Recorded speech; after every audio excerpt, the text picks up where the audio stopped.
Welcome back, everyone, to Getting In, a College Coach Conversation. In our previous segment, we were talking about pathways to architecture. And in this segment, we're talking about pathways to teaching, which is close to my heart. Both of my parents are teachers.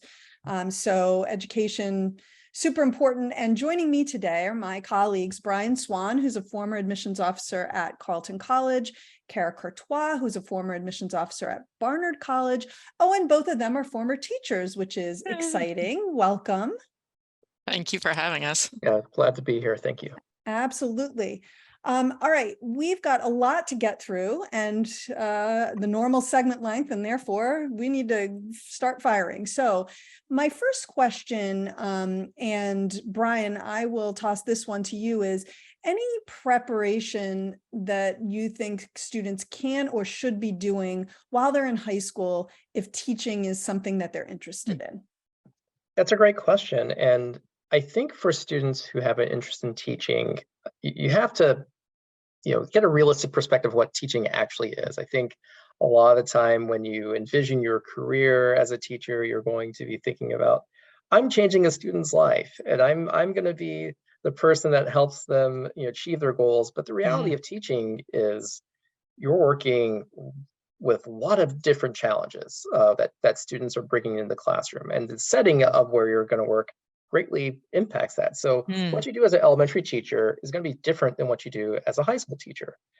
What you do as a middle school teacher is going to be different than a high school teacher. So getting some experience is going to be important. Sometimes you'll find students who are able to shadow teachers when they're have a day off, and maybe they're looking at other opportunities. But getting some experience, getting some actual exposure to what teaching looks like is going to be crucial. I can't recommend that enough, because I know when I did my student teaching, that veneer of I'm going to change someone's life was still there, but there's a good dose of reality that came with it too, on what I had to do to prep for all my different sections, what I had to do to get the class centered as they came in from the hallways, and so many more other sort of aspects. But I'll pause there.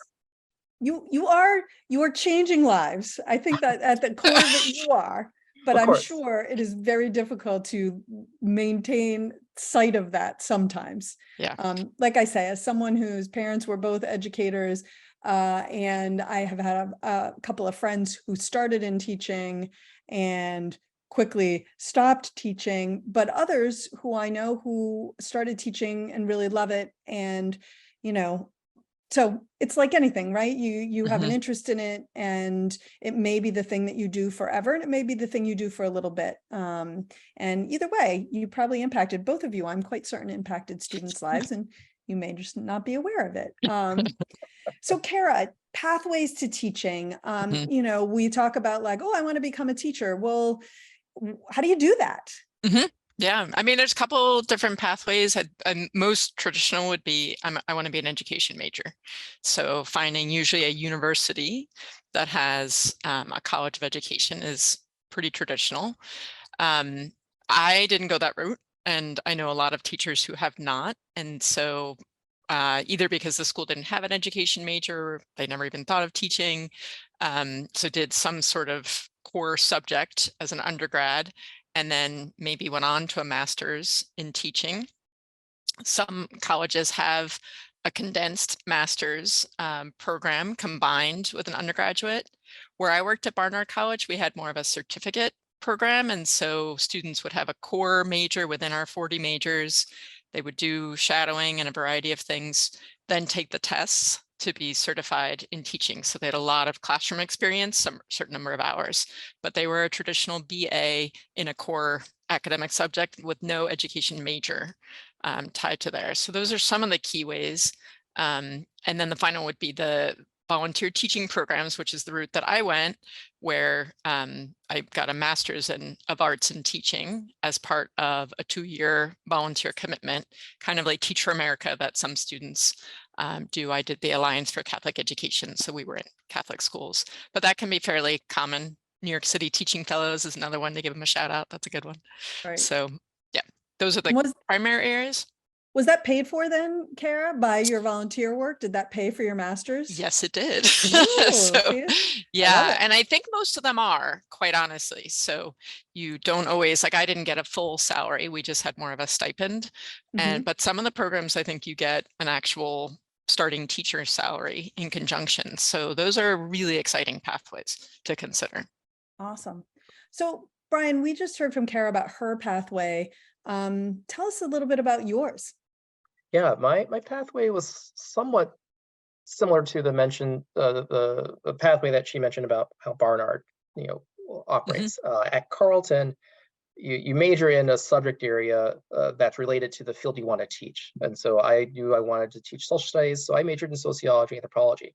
And they had the option either kind of getting a minor in educational studies, but if you wanted to become a licensed teacher, you could. You just had to do a few more additional classes, plus then your student teaching practicum. Mhm. The way it was organized was that you take your coursework, but then to do your student teaching, you actually did your student teaching after you graduated. So I finished my undergrad degree in sociology and anthropology, and then did my student teaching separately, because when you're student teaching, it is a full-time job. Yeah. Mhm. You're at that school every day from when the school starts to when it ends. And for some programs, yeah, they don't want you to feel like you're taking classes on top of your student teaching.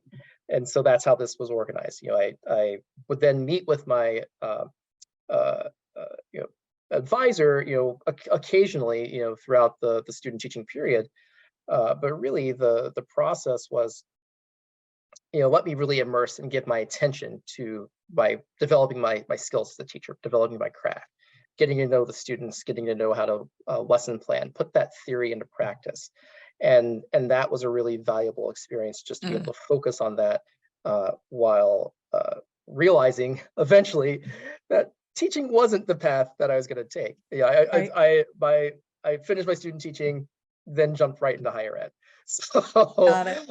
I got the great experience, and I ended up marrying a teacher, but that's a whole other story. Yeah, nothing Although I like learning by doing, right? Well, Exactly. Yeah. exactly. And there is value in that. And I'm curious Mhm. if the preparation, because, I mean, let's face it, this is an issue with everything that you think you might want to do. And I mean, how Yep. many students do we know who go in with one intended major and then change it, or graduate Yeah. fully convinced that they want to work in X, maybe like as an Mhm. engineer, and then Mhm. do that work and realize this is not at all what I want to do. Mhm. And so, Mhm. but I am curious if you feel that the skills you gained spending that time doing the student teaching, and all of that work you put into a possible career as a teacher ended up, are those things that you use today? Certainly, it was a valuable experience in trying to understand how to connect with people. Right. At the Mhm. end of the day, the students you're talking and teaching are people, and those sort of soft skills that you get from seeing how students carry their thoughts and emotions into the Mhm. classroom is applicable in all walks of life, right? Understanding how to connect, understanding how to uh, problem solve, how to think on your feet. Those are all skills you gain from student Mhm. teaching that you're going to need no matter what sort of walk of your life you're in. And so I definitely am thankful I had that opportunity Mhm. because it helped me understand that, yeah, I was interested in education, but I wanted to impact education in a Mhm. different way as well. And Yeah. so certainly I'm glad that I had that experience and wouldn't trade it for anything in the world. Absolutely. And yeah, Kara, you actually worked for a few years as a Mhm. teacher. Mhm. And I would love to get your take on what is that lifestyle like for a student who's, going to be graduating from college and going into teaching, or is Mhm. considering doing those things. What was that life like? Yeah. I mean, I think it informs everything you do going forward, because I think most people would say their first year of teaching is the hardest year I'm possibly sure. of their life, to be Yes. honest. I've mentored a lot of first year teachers as well. I have some former babysitters that are first year teachers who reach out that first year, for that support. And so I think it informs everything. Number one, I think you will always remember some of those tougher moments when you have tougher moments later on. And it's like, yeah, that was nothing compared to what that was, where this is. I so appreciate, I discovered probably in like year 5 of teaching that I just loved one-on-one. And that's what luckily led me into a path where most of the work I do now is in one-on-3, just much smaller connection than the 30-person high school classroom. That wasn't my Right. jam, as Yes. much. So, and all the grading that went with that. So, yeah, so it informs so much, but I loved what Brian said specifically. I think a lot of those just people skills is a big part. Yeah. So I think too, what's interesting is you taught in high school. Brian, where did you do your student teaching? At what level was that? 7th and 8th grade. 7th and 8th grade, right? So, woo, Yeah, I don't know. That's like, I never would have done that. yeah. Well, and here's the amazing thing. So my father was a teacher and he taught middle school students and loved it. Well, Yep, he loved it it's for a most of special his calling. career. Yes. It is a special calling. There's Yep. something about, and I think that's one piece of advice. My mother, on the other hand, taught nursing at our local community college, and trained basically all of the nurses in the hospital systems in the surrounding area for years and years. Everyone knew my mom. And those are obviously also, that's a different group of students. High school students are different from elementary school students, are different from kindergarten students. And finding that age group that you want to teach is, I would guess, as someone who's not a teacher, a pretty big component of being happy as a teacher. And so when I think about that, I wonder too, if when you're in high school, when you're in college, if you can get exposure to different age groups, that might also help you figure out what's your sweet spot. Later on, actually, I think this coming week on the podcast, nope, it's going to be in a couple of months. Sorry, I had to quickly glance at the schedule. We're going to be talking about students interested in early childhood education. Bright Horizons has this phenomenal program, the Horizons degree program, where you can go and get your undergraduate degree paid for by Bright Horizons while working in the early education field. So you can get exposure, you can get some exposure to that. But yeah, I mean, teaching, it's just so important. I can't think of anything that's more important, for kids. And the three of us all have kids, and we all, know that how impactful teachers are going to be on them. And I guess I'm just curious if either of you have any other thoughts for students who are really trying to figure out, is this the field for them, and any encouragement that you could have for them in pursuing that field. And maybe Brian, if you want to start off.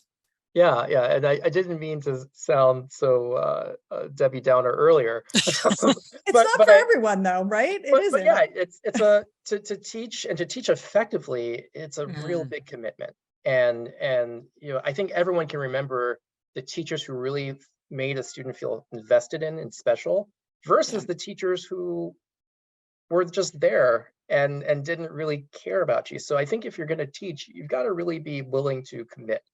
I do love that advice that you gave, Beth, of just trying to find which age group is appropriate for you. Because I wouldn't have done well with the kindergartners. I wouldn't be able to just say, stop touching that or stop jumping around, right? But the middle school kids, I actually enjoyed. The 7th graders were hilarious. The 8th graders thought they were, college students. So it was fun to kind of navigate their different sort of perspectives. But getting that experience, thinking about the age, and thinking about the teachers that influenced you, I think is really important. Got it. Yeah. Kara, and anything reconnecting with them. Yeah. Just reconnect with some old teachers, former teachers of yours as a student, and just to ask them, more about why they got into it, what they still love about it. It's not just about summers off. That's the main thing I wanted to say. It's a nice component, but there's a reason teachers get off in the summer. Yes, it's a hard job. They need it. Yeah. Kara and Brian, thank you both so much for joining today. I really appreciate it. Thanks so much, Beth. Thank you. Absolutely. Next week, I am back. I haven't been here for a while, but I'm back. And we're talking with a representative from the European University Commission. We're also going to be talking about the GI Bill and maximizing military benefits to pay for college. Leave us a review on Apple Podcasts. And don't forget that we are here every Thursday at 4 p.m. Eastern and 1 p.m. Pacific.